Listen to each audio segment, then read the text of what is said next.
y bienvenidos a este primer webinar de 2026 de la Unidad de Estudios y Reflexión de Mexicanos en el Exterior de Comexi. Soy Valeria Valle, soy académica de tiempo completo de la Universidad Iberoamericana Ciudad de México. Pertenezco al Centro de Estudios Críticos de Género y Feminismos y al Departamento de Estudios Internacionales. Actualmente me comunico desde el Geneva Graduate Institute en Ginebra, donde estoy realizando una estancia de investigación.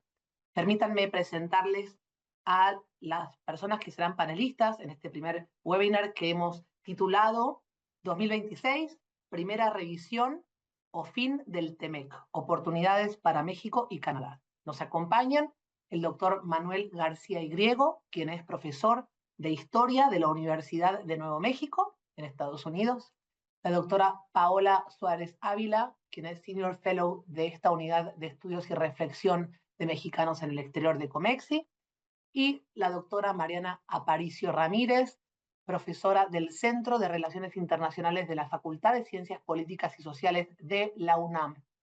Muchísimas gracias por acompañarnos y les recuerdo que van a poder hacer sus preguntas en el chat. Es muy importante que se expresen, que realicen sus preguntas.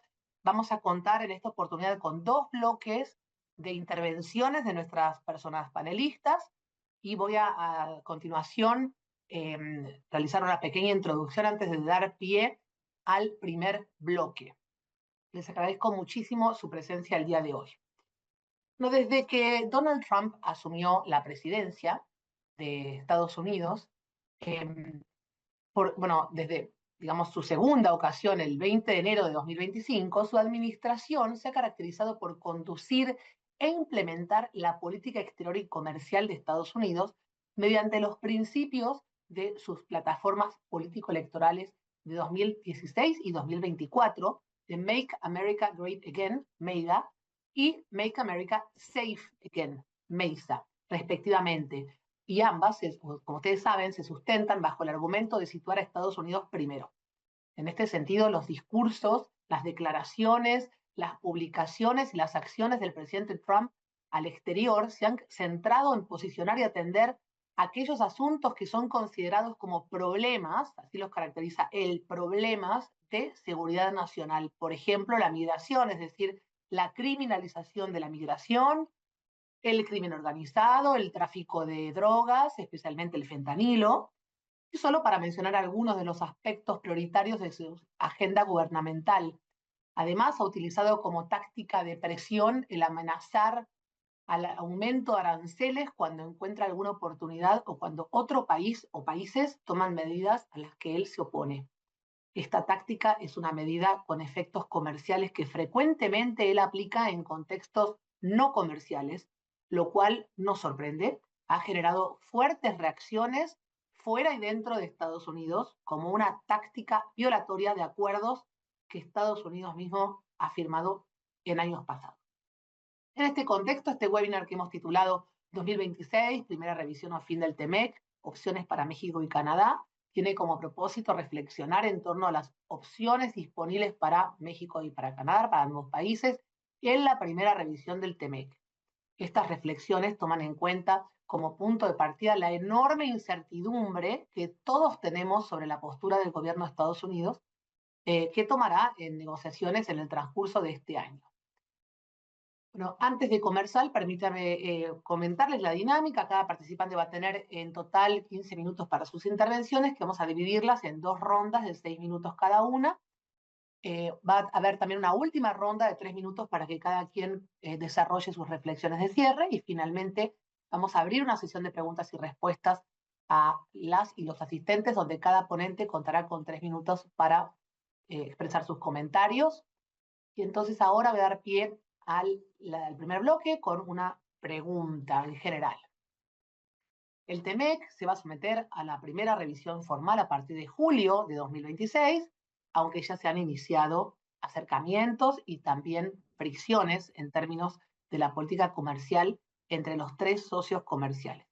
Lo que en un principio se esperaba que fuera una evaluación rutinaria destinada para mejorar la implementación, ahora probablemente se convierta en una negociación de alto riesgo. Entonces, dado este contexto, Manuel, ¿Cómo puede entenderse en términos históricos la posición de Canadá en el TEMEC? Muchas gracias por tus comentarios. Muy buenos días, muchas gracias por la pregunta. A diferencia de México, desde hace más de 50 años, el gobierno de Canadá ha considerado a Estados Unidos como un aliado muy cercano. En los años 60, por ejemplo, ambos países aprobaron el Pacto Automotriz, que eliminó aranceles y aumentó empleos en la industria canadiense.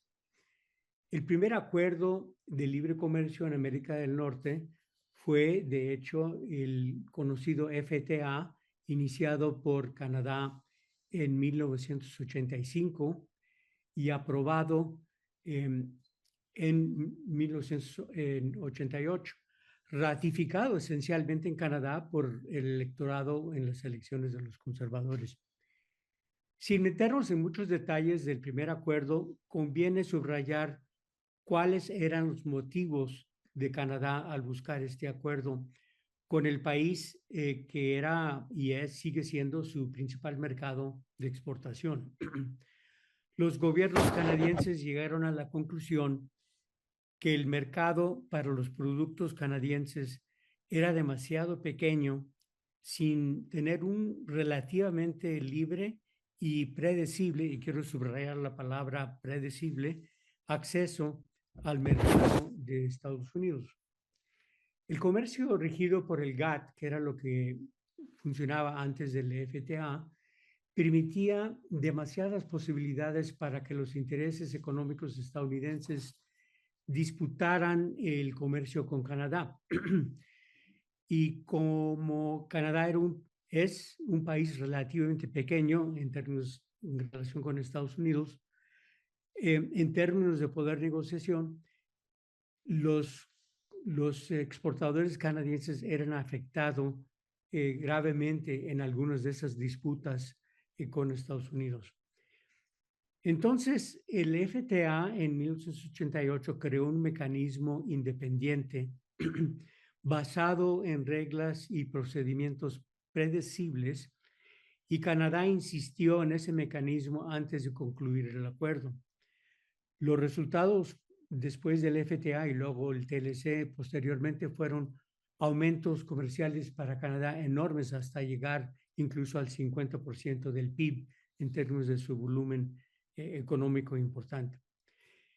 Ese mecanismo de hacer predecible los conflictos comerciales se mantuvo cuando se expandió el FTA para incluir a México en 1994 y se mantiene en el TEMEC actual. Sin embargo, las medidas arancelarias del gobierno de Donald Trump han violado esos principios y el comercio entre Estados Unidos y sus vecinos ahora es menos predecible. Las amenazas de estadounidenses de los últimos meses de imponer aranceles que violan el espíritu del TEMEC han desconcertado tanto a los mexicanos como a los canadienses.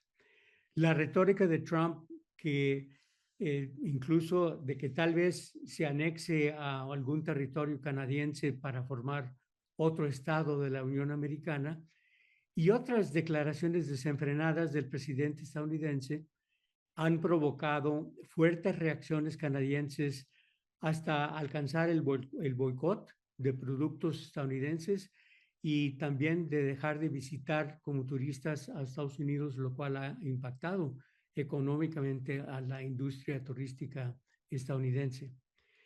La postura de los canadienses es entonces de desconcertación. No se explican los canadienses cómo el jefe de Estado del país vecino podría actuar como si la relación histórica con Canadá no tuviera importancia. Es una decisión en Canadá del rechazo del país que consideraban amigo. El actual primer ministro lo expresó muy bien en abril del año pasado, después de ser elegido, cuando dijo, en pocas palabras, que la relación con Estados Unidos con tendencia hacia una mayor integración que habíamos conocido en años anteriores, había pasado a la historia. Con esto dejo mi exposición.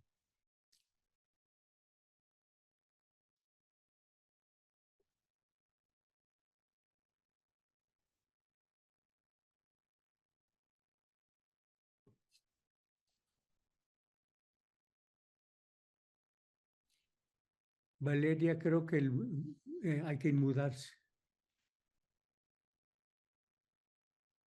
Ah, está en silencio. Gracias, muchas gracias. Una disculpa por mi problema técnico que no podía sacarle el mute.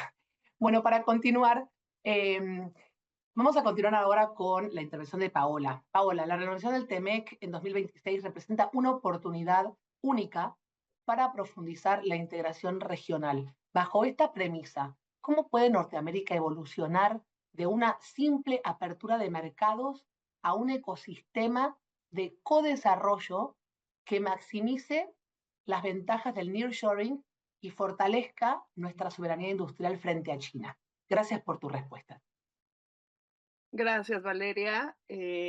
Agradezco la pregunta. Envío un saludo a todos los presentes en esta primera reunión del grupo de investigación sobre mexicanos en el exterior. Justamente el trabajo que hemos desarrollado aquí en la unidad ha buscado ver cuáles son estos efectos sobre la negociación, renegociación del tratado entre México, Estados Unidos y Canadá para los mexicanos en el exterior. Ya se han mencionado algunos de los efectos negativos, sobre todo frente a las políticas de Donald Trump, que a partir del 20 de enero de 2025 han sido difíciles de manejar desde la política exterior en México. Y por ello aquí yo anotaría algunas cuestiones, sobre todo enfocándome a lo que es el fenómeno del nearshoring, que se supone sería una posición de ventaja o una posición importante o estratégica para México por la cercanía, así como también Canadá. Somos los dos países vecinos los que estamos participando, tratando de integrarnos. Justamente con esta pregunta, Valeria, yo considero que, bueno, la reunión o esta revisión programada del tratado entre México, Estados Unidos y Canadá en el presente año, en julio, pues tiene como propósito principalmente, o tenía como escenario principal, evaluar su pertinencia en continuidad y realizar un balance de aquellos avances que ha tenido la región de América del Norte para su integración. Bajo este escenario, el diseño de nuevas estrategias ha sido importante, sobre todo con la llegada de un nuevo presidente, pero también de cambios importantes en la política en México y en Canadá.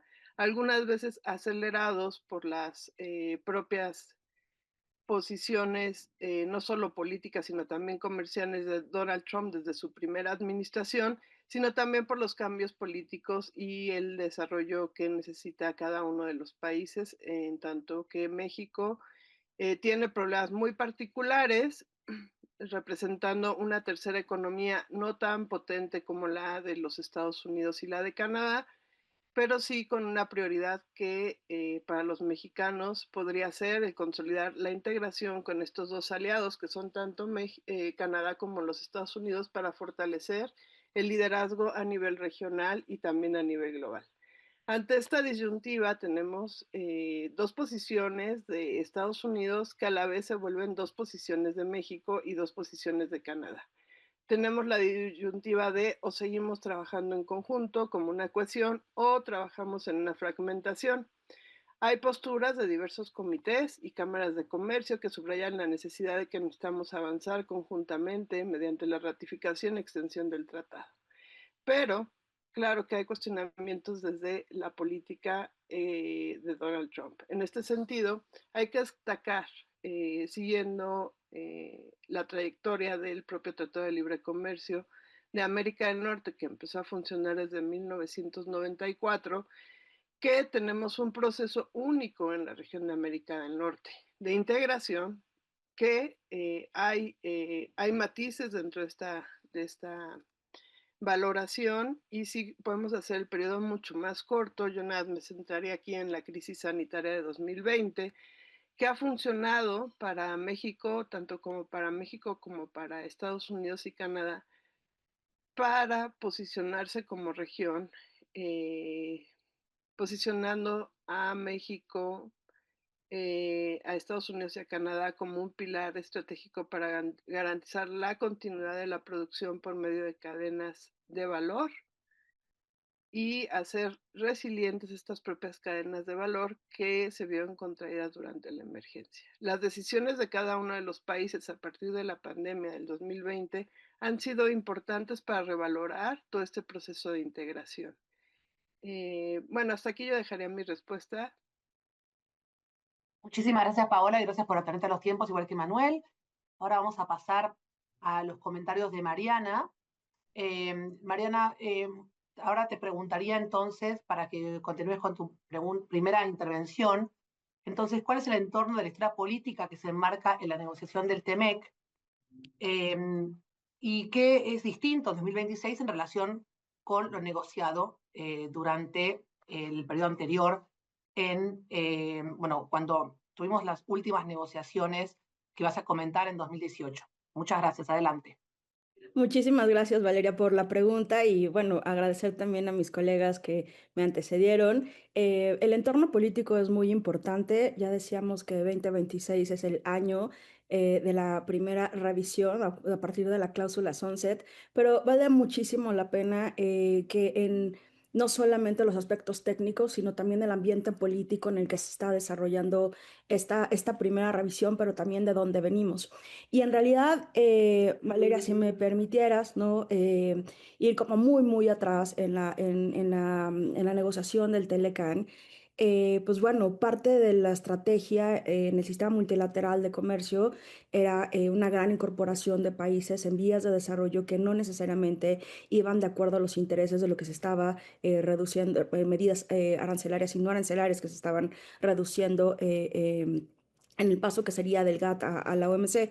Y en ese sentido, varios países, incluidos Estados Unidos, pues identifican los acuerdos regionales y bilaterales como una forma de profundizar el comercio con el objetivo de tener acceso seguro y estable, esto que decía Manuel, que implicaban los acuerdos de libre comercio, pero también mantener un Estado de Derecho y con ello, pues generar todas las condiciones propicias para atracción de inversiones y creación de comercio entre los países, hacerlo mucho más competitivo, tal como ha sugerido Paola sobre, ¿no? Las cadenas globales de valor.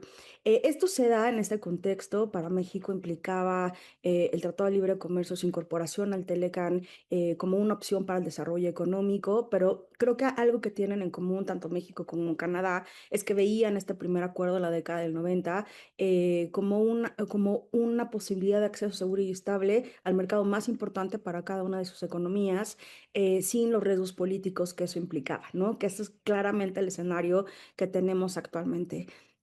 Por supuesto, la bisagra que tiene tanto México como Canadá es precisamente el mercado o el acceso al mercado estadounidense. Pasamos del siglo XXI, desde la política de liberación competitiva en Estados Unidos, en donde había una mayor prevalencia de acuerdos de libre comercio, el mayor periodo, ¿no? Muy vinculado con la seguridad nacional y el terrorismo internacional, donde los socios comerciales también eran aliados políticos, a también una tendencia al regionalismo, donde las cadenas de valor eran absolutamente importantes y la competitividad ya en este periodo, inicios del 21, pues hay una presencia cada vez importante en términos de un socio que no formaba parte de este acuerdo trilateral, pero que dentro de las cadenas productivas era muy importante y era China. Y cuando llamamos, ¿no? Pasamos entonces a un proceso de integración regional y megaregional con la administración Obama, en donde el Acuerdo de Cooperación Transpacífico fue una opuesta para actualizar el Telecán en aquel momento, dado que su incorporación implicaba, o su apertura para su actualización a las reglas comerciales del siglo XXI, implicaba un aspecto o varios riesgos políticos, ¿no? Pero en 2018, y con esto, ¿cuáles son como los cambios o similitudes desde el 2018 respecto al 2024 y ahora lo que estamos viendo en esta primera revisión, pues bueno, el presidente Trump en su primera administración y en la segunda también queda muy claro que es una política de proteccionismo selectivo que ya se venía desarrollando, pero la utilización de los aranceles como un mecanismo de coerción o un instrumento comercial como interés para proyectar sus intereses a nivel internacional. Entonces, lo que vemos durante ambas administraciones y lo que va hasta segunda del presidente Trump es una tendencia, una política o la firma de acuerdos bilaterales, porque desde esta perspectiva puede tener o acceso a mayores ganancias. ¿Qué nos deja el TEMEC en esta primera revisión? Yo apuntalaría a dos aspectos clave, la cláusula 11, de la cual estamos ahorita viviendo, es la primera revisión que se estableció, y también la guerra comercial de China que se incorpora dentro de este acuerdo, que es la cláusula 32, sección 10, ¿no? La cláusula de píldora venenosa. Todos estos componentes nuevos se mantienen vigentes y estamos en esta primera revisión. Y un poco a propósito de la pregunta inicial, ¿no?, de este webinar, estamos a esta primera revisión o al fin del acuerdo tal y cual lo vemos. Y es que en cierto sentido el acceso seguro y estable, ¿no?, que vimos desde la década del 90, primero con el Acuerdo de Libre Comercio con Canadá, después la incorporación de México al Telecán, y en la revisión, en la revisión del Telecán y la firma del Tratado de Libre Comercio de Estados Unidos, México y Canadá, donde se rompe esta idea de región de América del Norte y son acuerdos para creación de comercio y atracción de capitales, pues básicamente lo que tenemos es un acuerdo, un acceso seguro y estable con una temporalidad fija, en donde los aspectos políticos son también absolutamente importantes aquellos países no de mercado que Estados Unidos considera no aliados, ¿no? Yo aquí lo dejaría, vale. Ok, muchísimas gracias, Mariana, por tus comentarios. Ha sido un primer bloque muy rico en discusión, sobre todo para abordar el impacto bueno, sobre todo que ha tenido a lo largo de toda esta historia, ¿no?, estas negociaciones, tanto para México como para Canadá. Y ahora entonces, en este segundo bloque, lo que yo les preguntaría es sobre las tensiones comerciales.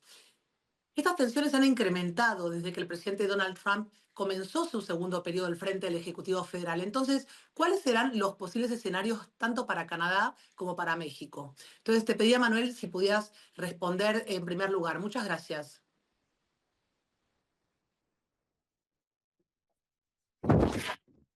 Muchas gracias por la pregunta.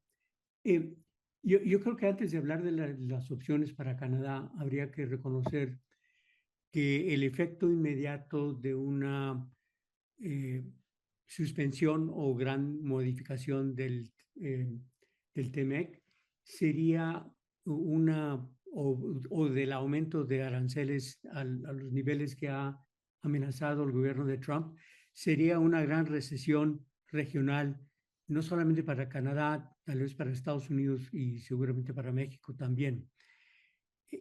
Yo creo que tomando eso en cuenta, el primer ministro Mark Carney ha sido muy clara que su postura actual es de buscar hacia el largo plazo una negociación de mantener el TEMEC hasta el punto que pueda. Sabe que el comercio canadiense depende en gran proporción de su relación comercial con Estados Unidos. Ahora, eso serían los objetivos del corto plazo. Yo creo que hay muchos detalles sobre cómo podrían tratarse esos puntos, pero en el mediano y largo plazo habría que preguntarse cuál sería el objetivo canadiense, y lo que Carney y otros políticos han señalado es de que los objetivos son diversificación comercial. Este es un tema que conocemos muy bien en México y en otros países. Es un tema obvio, no es fácil llevarlo a cabo y no es rápido alcanzarlo tampoco. Busca reducir la concentración comercial canadiense en tal vez un 10% en los próximos años, según se ha mencionado, posiblemente incluso para el año 2030. Recientemente, en ese sentido, ha llegado a un acuerdo con China que ha señalado Trump, que no es de gran volumen comercial, pero que sí tiene algunas implicaciones para las exportaciones de energéticos y también de productos agrícolas canadienses, y que implica la importación de un pequeño número, relativamente pequeño número de vehículos eléctricos, de propulsión eléctrica chinos a Canadá. Canadá había prohibido ese comercio con China, respondiendo un poco a los intereses de Estados Unidos en los años pasados, pero con la ruptura que se ha dado con Estados Unidos en términos retóricos, Carney ha decidido tomar un paso para mandar un mensaje al gobierno de Estados Unidos y a la misma vez empezar a abrir un mercado más amplio, posiblemente con China, y de esa manera empezar la diversificación.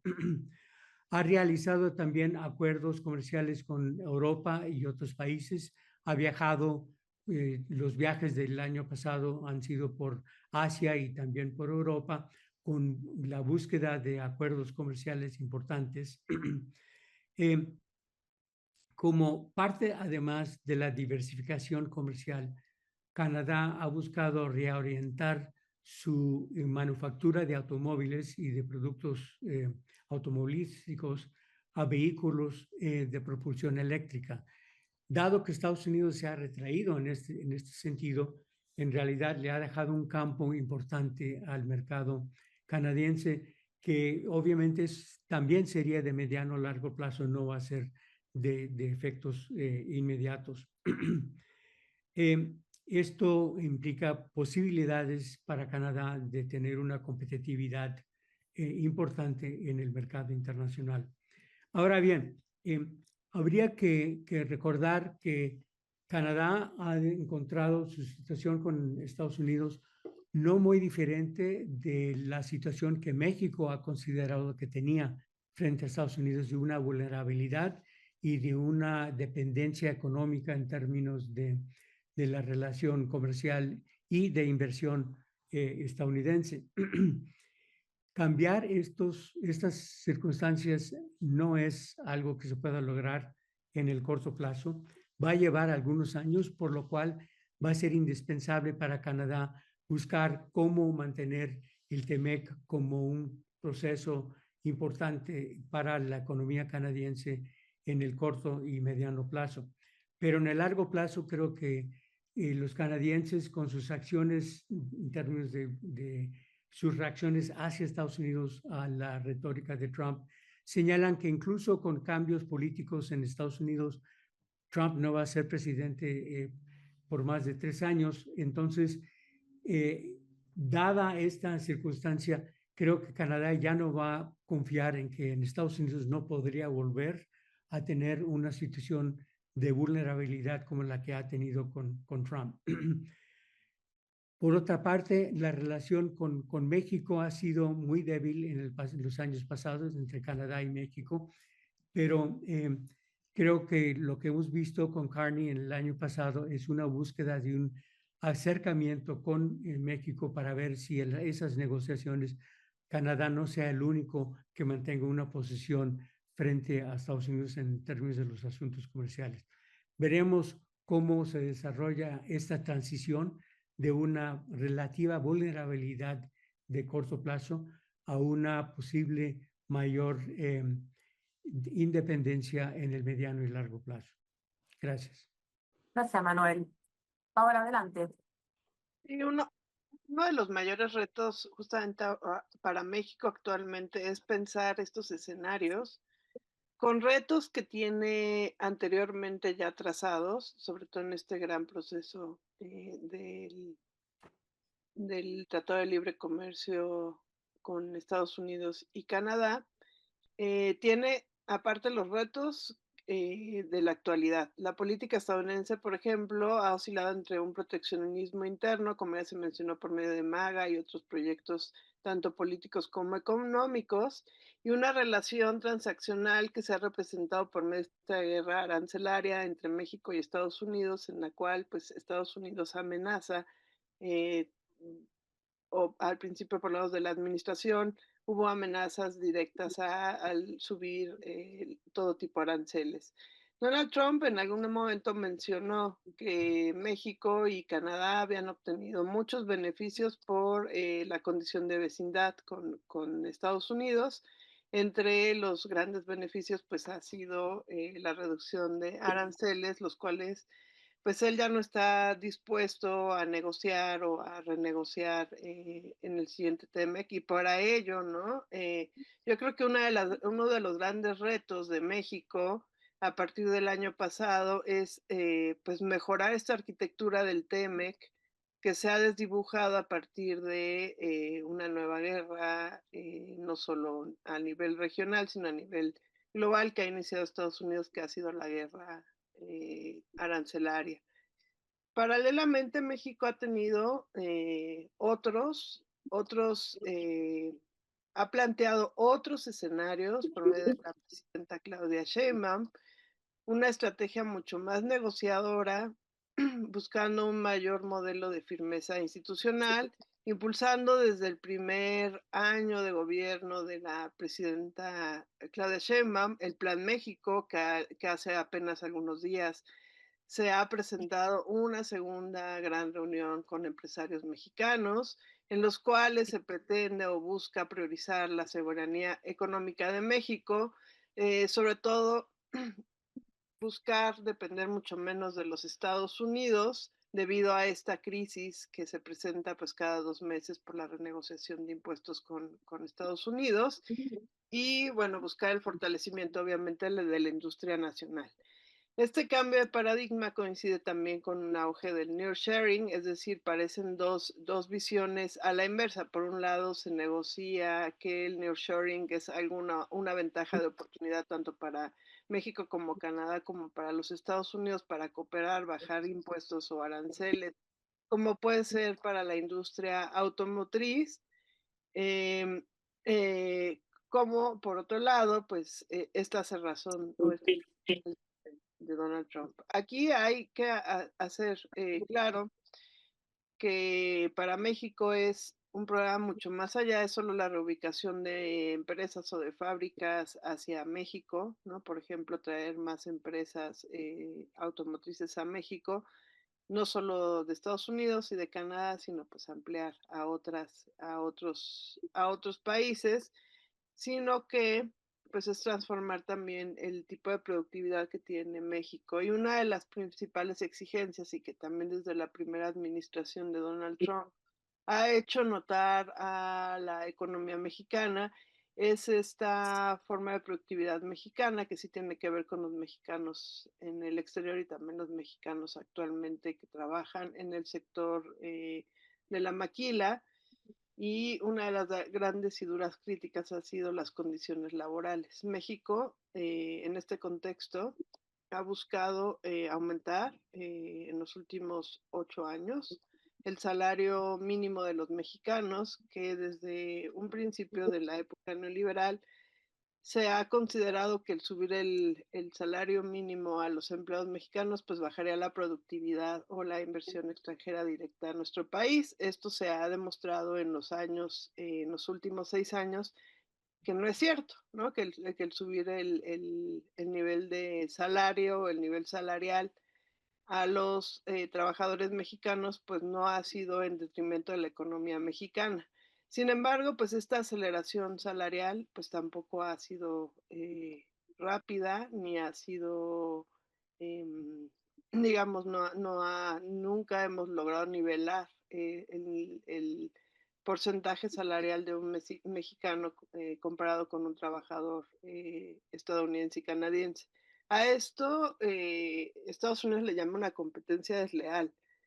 Entonces, bueno, México tendría que trabajar todavía en algunos aspectos para poder competir económicamente o poder transformar estos escenarios que aún son cuestionables no solo pues claro, por la administración de Donald Trump, sino en general por pues el propio contexto del Tratado de Libre Comercio.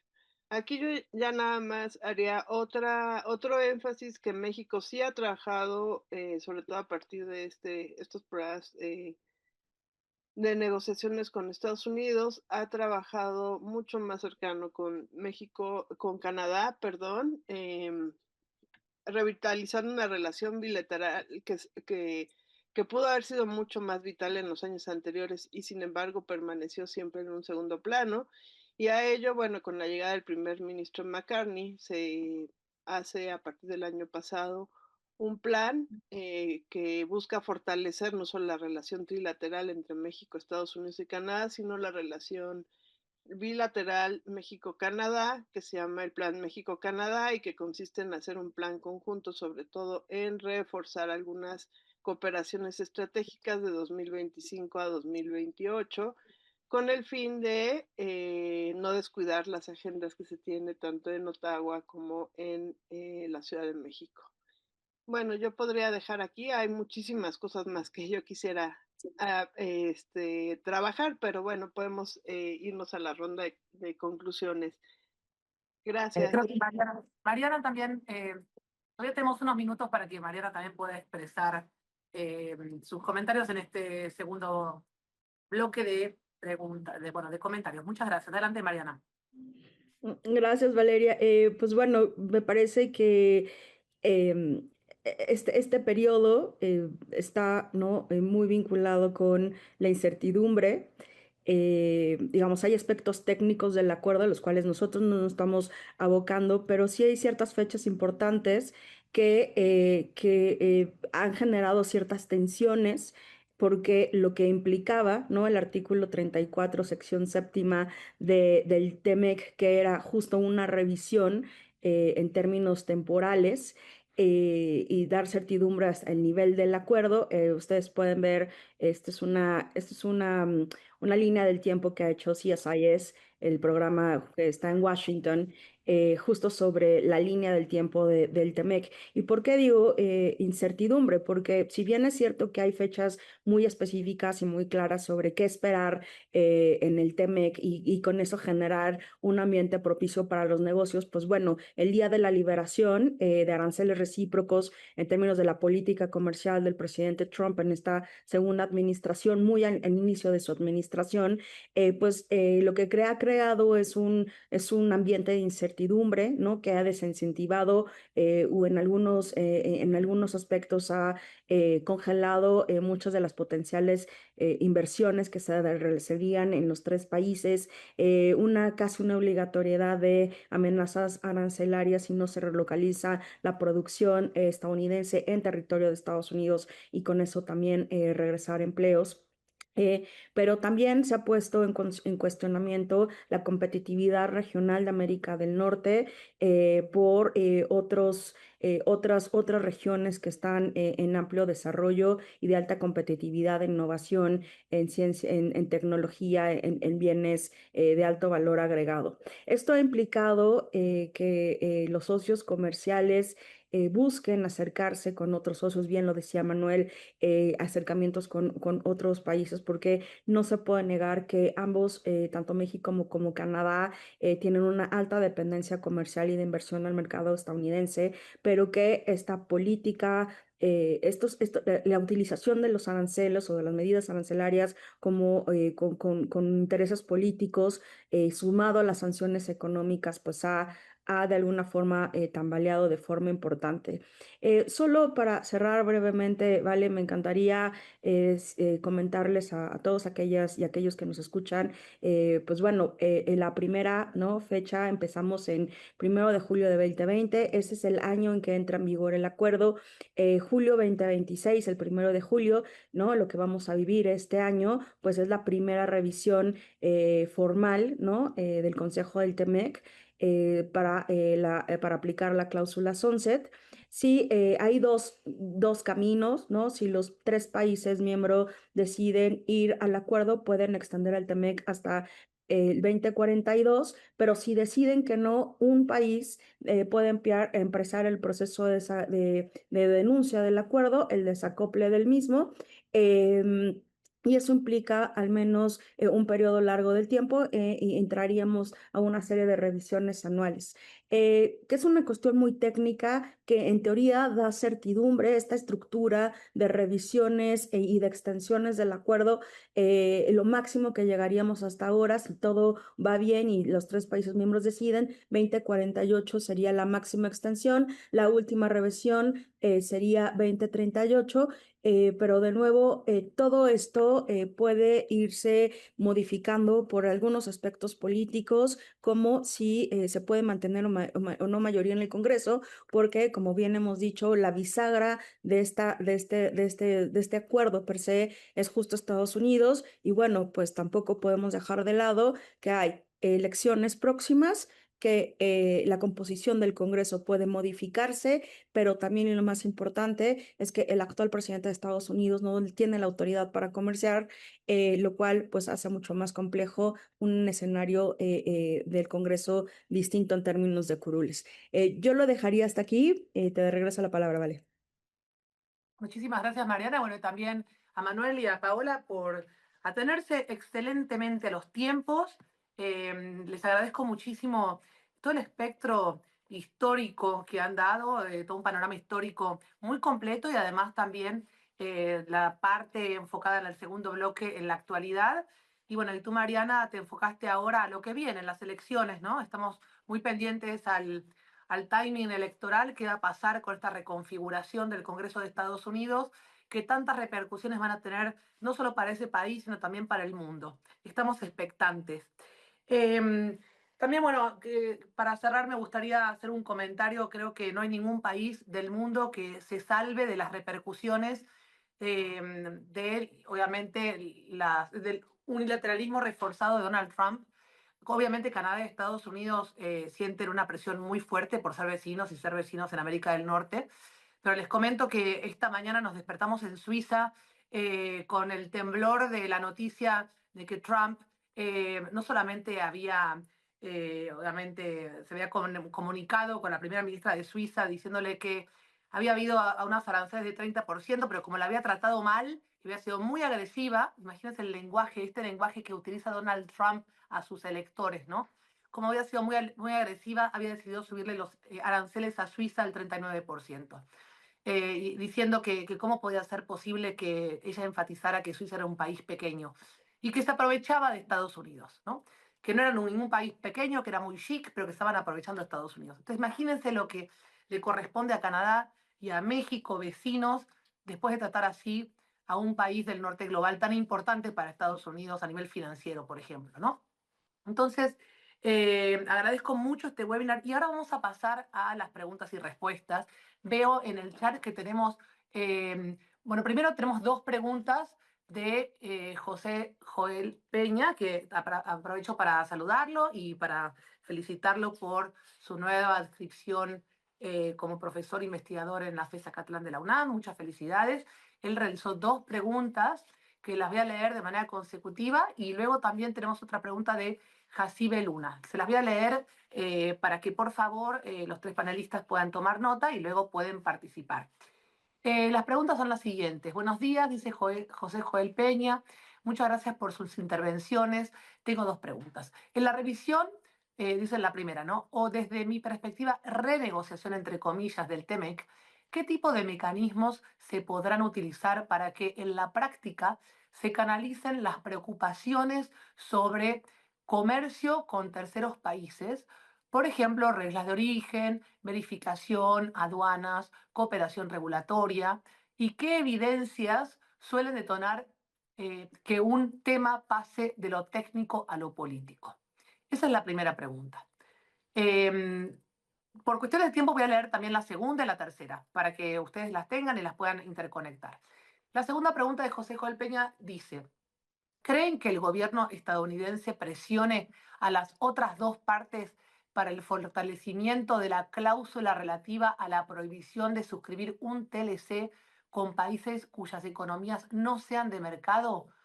¿Consideran que México debe abandonar toda pretensión de fortalecer su relación comercial o de otra índole con China? ¿O debe buscar alternativas?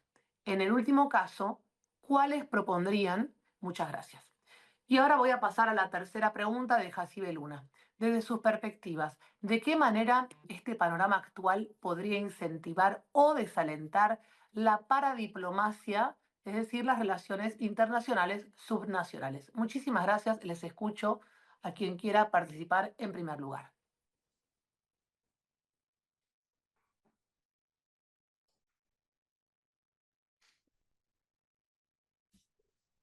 ¿Quieres, Manuel?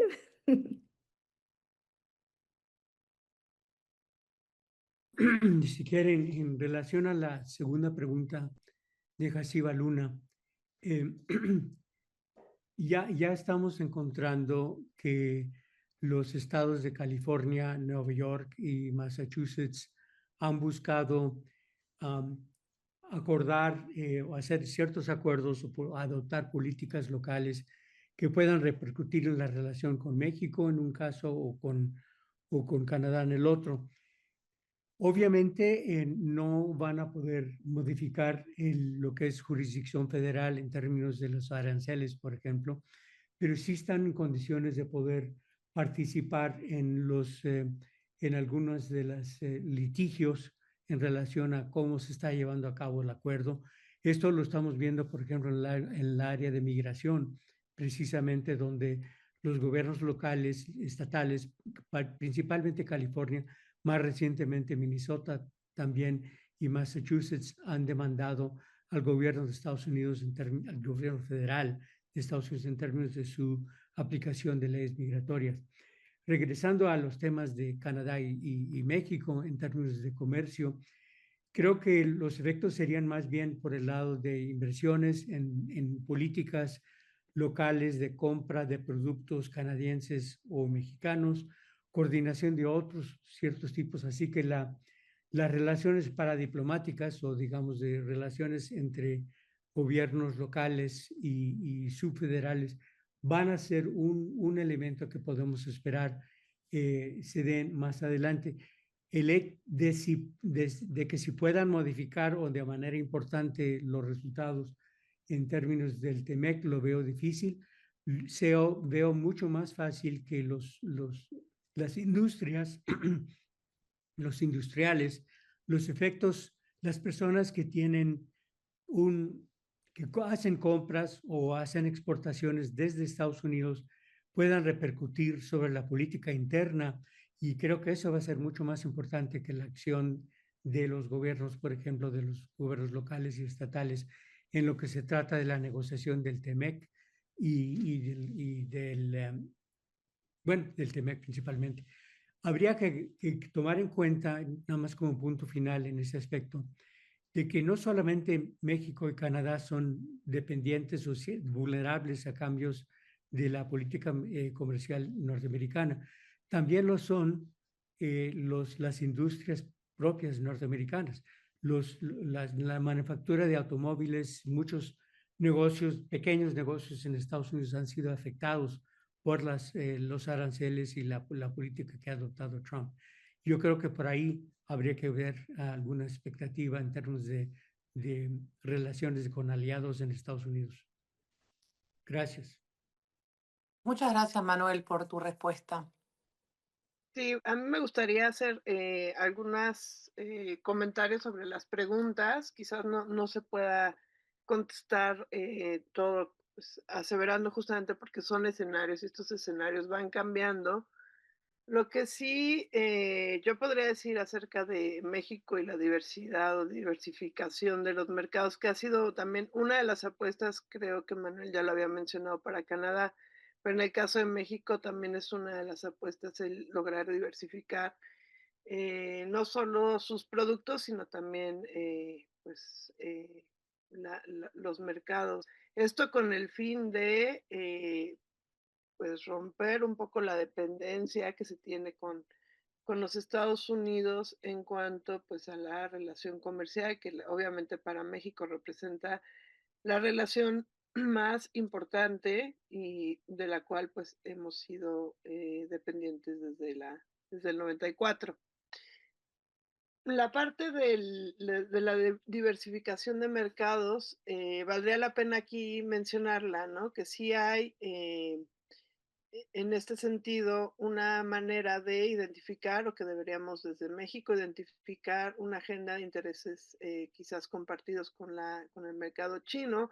Hay algunos estudios, por ejemplo, que se hace de por ejemplo, la capacidad de la entrada de las empresas chinas a México, sobre todo las automotrices y, por ejemplo, la diferencia que hay en la cuestión laboral, que es mucho más fácil trabajar con empresas estadounidenses donde el sistema laboral, o por lo menos los sistemas de aprendizaje entre los trabajadores, ha sido mucho más exitosa con empresas estadounidenses que con las chinas por el tipo de cultura propiamente. Entonces, aquí sí habría que decir que si hay cuestiones técnicas, también hay cuestiones políticas que son importantes, como a México, por ejemplo, pues no le conviene decir expresamente que busca o está buscando mejores conexiones con China. ¿Por qué? Pues porque básicamente la dependencia es muy grande con los Estados Unidos, pero sí hay mecanismos que podrían ayudar a mejorar, uno, estas relaciones con otros países, que pueden ser inclusive relaciones culturales o relaciones mucho más trabajadas en la cuestión laboral, para que haya un mayor entendimiento con otros países. Y la segunda es esta diversificación que podría ayudar mucho a una estabilidad mayor de los mercados, mejorando qué tipos de productos, sobre todo de exportación, ¿no? Que ahorita lo que exportamos mucho son productos agrícolas, como podría ser el aguacate u otro tipo de productos, pero también se podría mejorar mucho otro tipo de productos que pudieran ser atractivos para otros países y no solo para los Estados Unidos.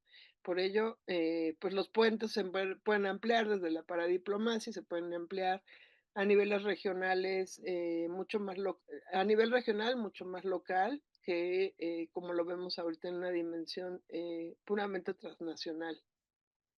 Gracias. Gracias, Paola. Adelante, Mariana. Pues bueno, bueno, primero igual felicitar a Joel por su nueva posición en la UNAM.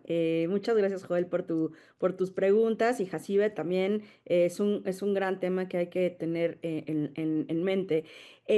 A ver, yo diría que respecto a cómo pasa de un aspecto técnico a lo político, Joel, a ver, me parece que hay cierta certidumbre dentro de la inestabilidad propia que tiene Estados Unidos actualmente con la aplicación de su política comercial. Dentro del TEMEC hay certidumbre en términos de fechas y artículos que dan a los capitales, digamos, alguna válvula de escape y que está dentro, ¿no? Incluida dentro del TEMEC. Por ejemplo, lo que queda muy claro es que si hay consenso en esta primera revisión en este año, pues se va a extender la vigencia del acuerdo hasta el 2042, ¿no? Y se va a llevar una revisión previa en el 2032, ¿no? Y que si en esta en esta revisión previa del 2032 hay un nuevo consenso, pues se extiende hasta 2048. Es decir, esto que decíamos de acceso seguro y estable, que rompe el TEMEC, pues bueno, al menos hay, digamos, una línea de tiempo clara en qué podemos esperar si las tres partes deciden, si hay consenso en mantener el acuerdo. Si en el 2032, que es la segunda revisión, decide no extenderse, se van a revisiones anuales. Entonces, digamos que hay cierta certidumbre en tiempos y espacios de negociación. Ahora, ¿qué pasa si no hay consenso en este año? Pues bueno, se activa la revisión anual obligatoria, es decir, vamos a tener esta estabilidad e inestabilidad de revisión en el 27, 28 y así sucesivamente hasta llegar al 2035.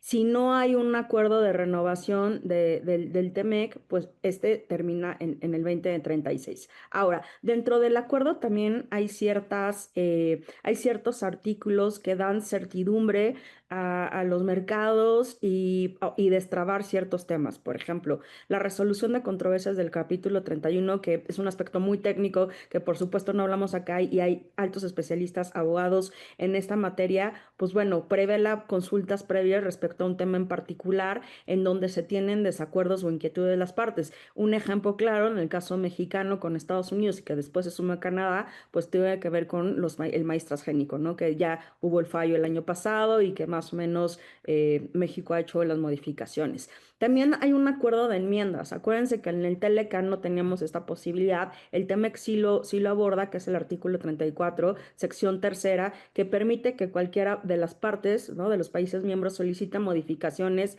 en cualquier momento. Eso también da una válvula digamos, importante para mantener el acuerdo, aunque también puede ahí entrar ciertos aspectos políticos. También se han hecho las consultas bilaterales o discusiones preparatorias a cada revisión del acuerdo. Se ha hecho eso en este revisión del TEMEC. Cada uno de los países miembros ya hizo sus consultas a distintos actores privados. Y algo muy importante, y creo que esa es la parte que da mayor tranquilidad política, es que las órdenes ejecutivas, esas que les encanta al presidente actual de Estados Unidos, no puede acortar ni sustituir los periodos de consulta pública por, digamos, demandados por el TEMEC. Puede orientar, ¿no?, a distintas agencias como la oficina comercial sobre sus prioridades y procesos internos, pero no tiene bajo ninguna circunstancia la autoridad para adelantar legalmente el proceso de revisión formal. Creo que ese aspecto, ¿no?, es un digamos, algún grado de tranquilidad en el instrumento favorito del presidente de Estados Unidos, que es que precisamente a sus socios y aliados comerciales es a quien más le aplica estos aranceles para tener ganancias políticas. Entonces, la línea es muy delgada. Hay aspectos técnicos que funcionan, que son como reloj, ¿no? Hay fechas importantes, hay mecanismos, los técnicos en la negociación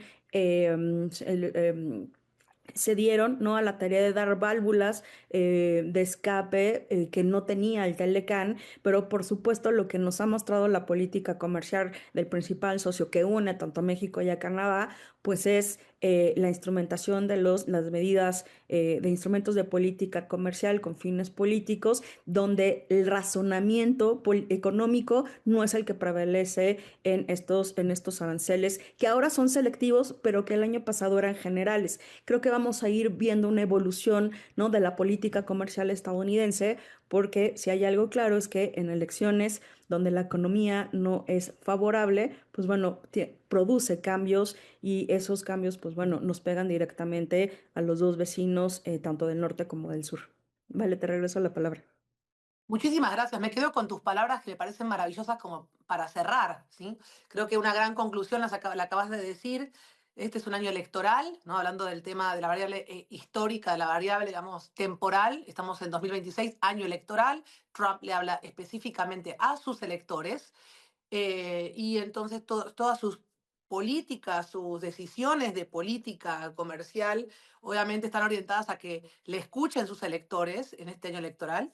Y por otro lado, no podemos desligar los temas comerciales de los temas políticos y del tema de este contexto, este escenario actual de un regreso férreo al unilateralismo de Estados Unidos y esta transformación, estamos pateando el tablero de la transformación del escenario político, comercial y en otros ámbitos en estos últimos tiempos, con la llegada de Donald Trump al poder en su segunda presidencia, pero en particular en este año donde Donald Trump ha inaugurado 2026 con una política muy dura, con muchas amenazas, con alza de aranceles, que por supuesto repercuten en gran medida a Canadá y a Estados Unidos y a México. Esto hace, digamos, trastabillar al Telecan, bueno, al Telecan, mejor dicho, a la renegociación o revisión, ¿no? Como decía Joel, ¿no?, entre comillas, del TEMEC,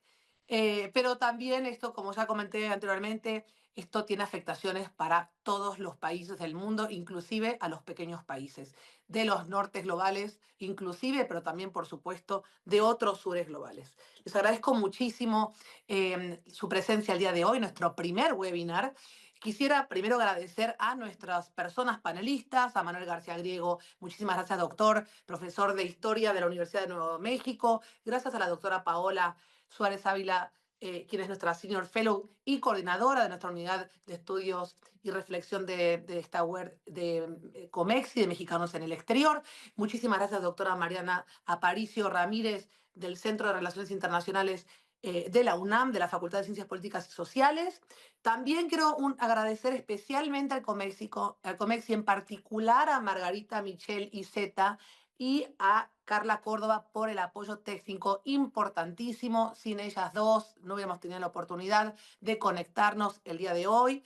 Y también quisiera invitarles al próximo webinar que tratará sobre los efectos macroeconómicos de los cambios políticos en los temas migratorios. Así que les invitamos, por favor, a que se conecten.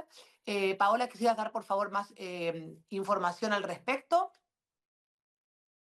Sí, tenemos programado para el 15 de abril este siguiente foro e invitarlos a ustedes a seguirnos. Tenemos seis sesiones programadas, sobre todo para seguir trabajando el proceso de integración, no solo en el contexto del TEMEC, sino también en estos efectos de las políticas de Donald Trump hacia nuestros países, no solo México, sino también América Latina y el otro país de América del Norte, Canadá. Finalmente, sobre el mundial, ¿no? Que yo creo que es uno pues de los grandes proyectos de América del Norte, en la que estamos trabajando los tres países y que, bueno, pues hay distintas resistencias ya inclusive mundiales en contra del mundial, pero también pues es toda una oportunidad para nuestra región. Agradecemos mucho a todos su asistencia a esto y los invitamos cordialmente a nuestra siguiente reunión webinario en vivo para todos ustedes. Muchas gracias, saludos, Valeria.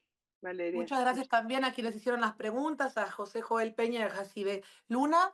Les esperamos en nuestros próximos webinars y les agradezco por el trabajo compartido, por co-construir esta web de Mexicanos en el Exterior. Muchas gracias.